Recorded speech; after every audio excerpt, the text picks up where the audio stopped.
So, in the last section, it is disconnected. In the middle, what we are doing the problem of this one. We covered this. Once again, I will briefly cover this. He given this no load test, blocked rotor test. From this, we have to calculate line current, power factor, and maximum output, maximum torque, full load efficiency, and full load speed. So you take the no load readings, calculate I naught and pi naught. So I naught is 20 amps. Take the current scale as 1 centimeter is equal to 10 amps. So I naught is equal to OA. So that is 1 centimeter at an angle of 85 degrees. So now you have to draw OA at an angle 85 with respect to V1.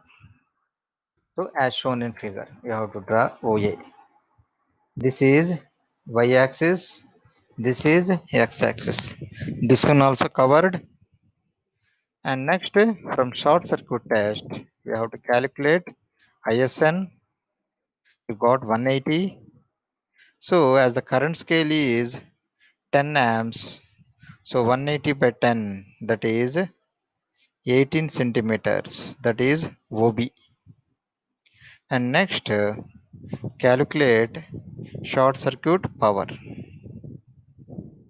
So after calculating short circuit power, phase angle cos pi c is equal to Ws by root 3 Vs Is. So that is 0.359. So pi s is equal to 69 degrees.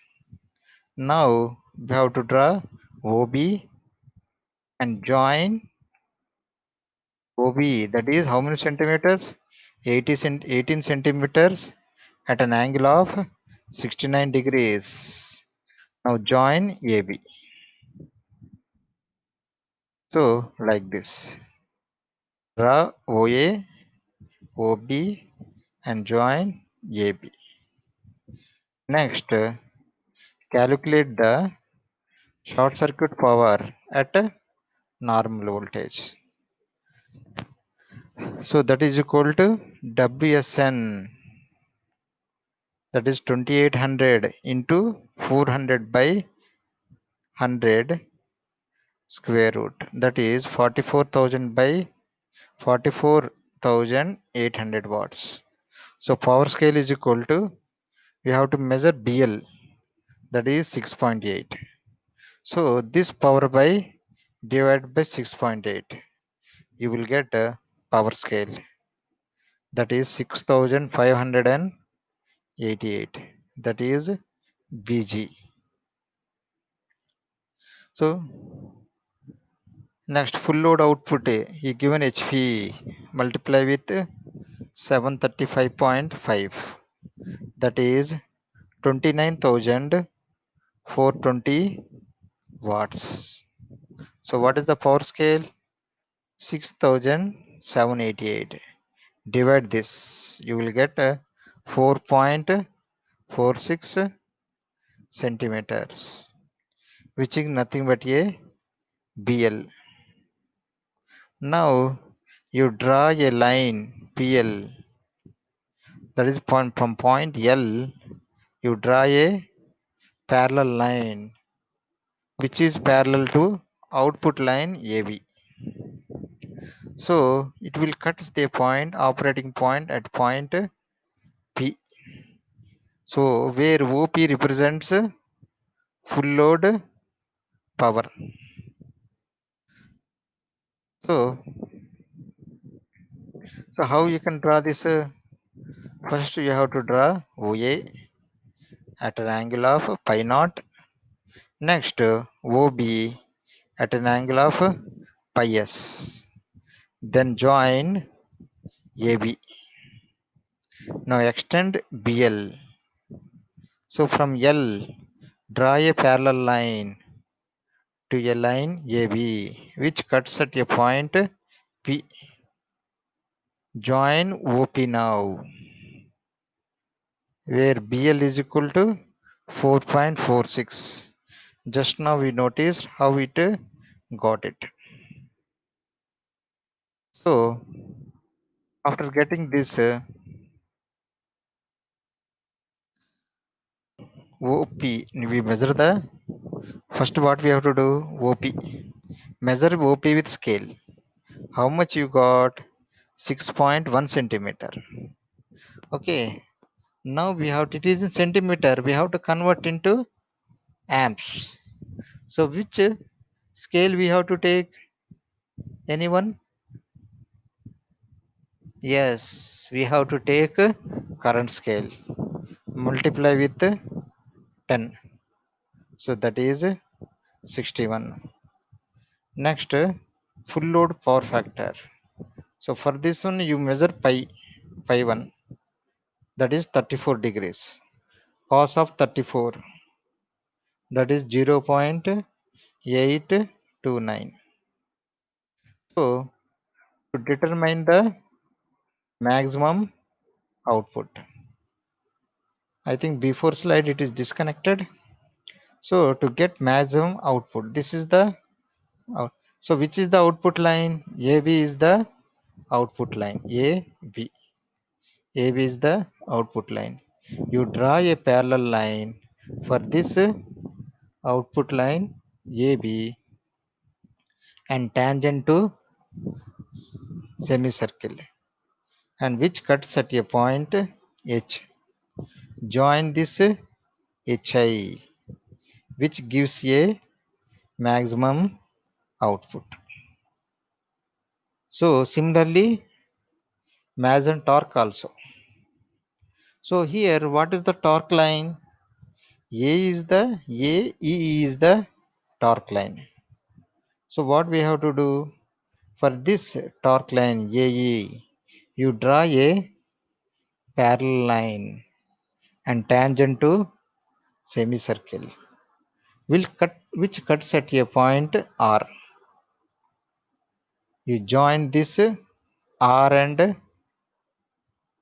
yes, what from R you draw a vertical line up to torque line, which cuts at S. So this is maximum. RS is a maximum torque, and this line cuts the output line. Mark that as T. So to get maximum output, you measure this HI. HI. How many centimeters? That is 6.7 centimeters. So multiply with 6588. That is 44,139 watts. So next, maximum torque. For this, what is the maximum torque? Anyone? From R to S, you have to measure. So find out maximum torque. So that is RS. So measure RS. How much that is? That is 8.1 centimeters. Multiply with the power scale.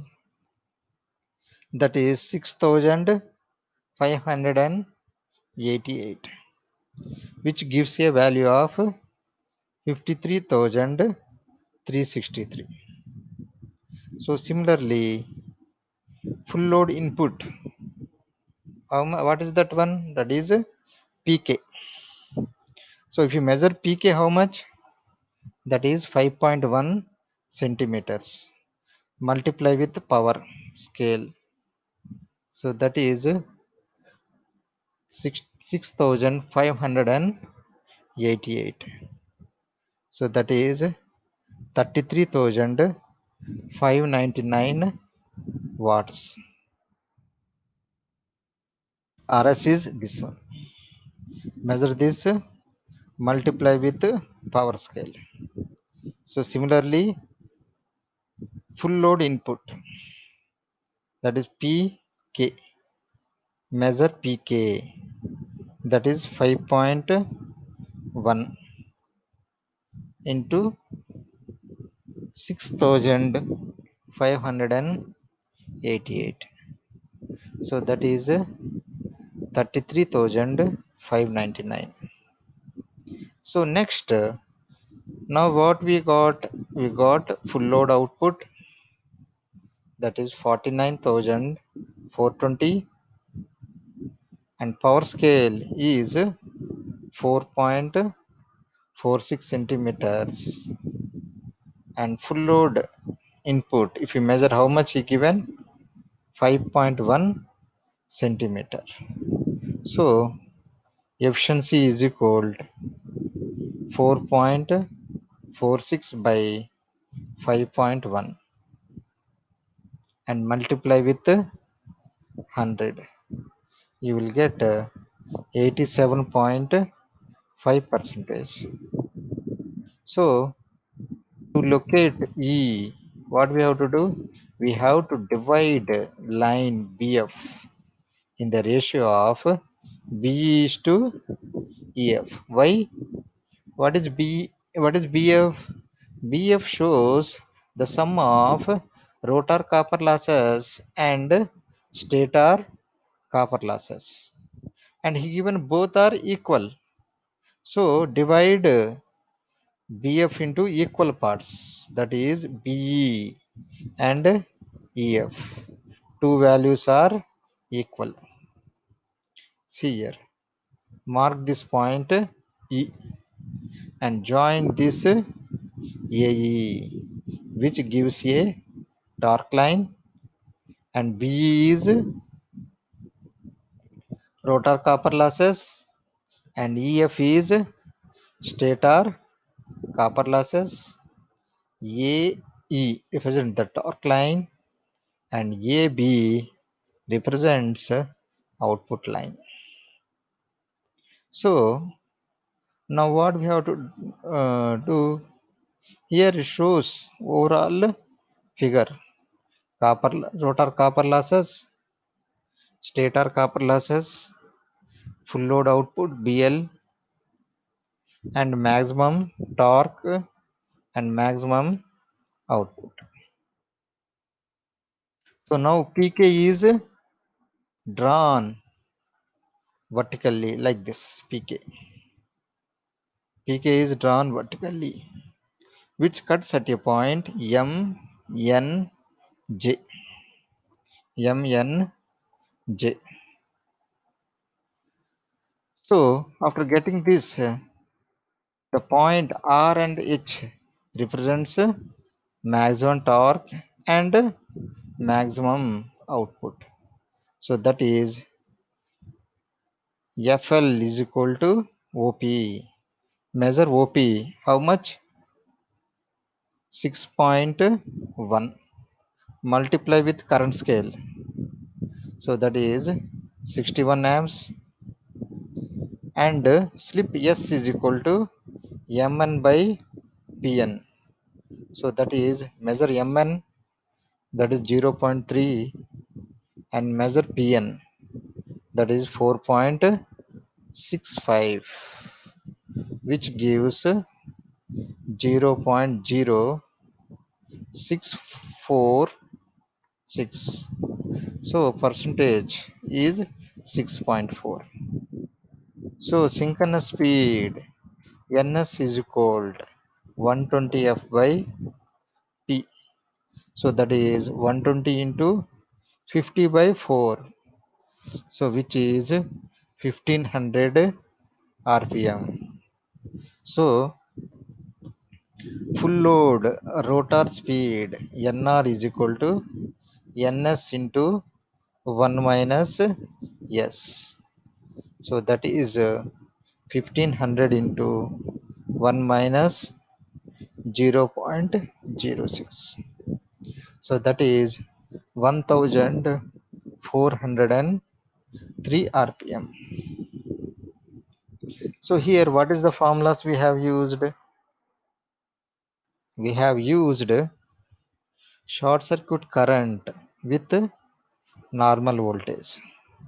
So ISN is equal to ISC into V1 by VSC, and short circuit power WSC is equal to root 3 into VSC ISC into cos phi. So cos phi SC is equal to WSC by root 3 VSC by ISC. So efficiency is equal to output by input. So these formulas we have used for this problem. So in this case, he given the both rotor copper losses and stator copper losses are equal. Sometimes he will give both are different with some rotor resistance and stator resistance. He will give and he will say both are different. So then we have to differentiate both rotor copper losses and stator copper losses. So practice this problem. So circle diagram problem is important. If you listen, it will be you will feel easy. So but when we are drawing, we will get so many doubts. So if you draw, while we are drawing, we will get doubts. Then I will clarify it. Come and ask me in the next class. But first you have to try it. Thank you.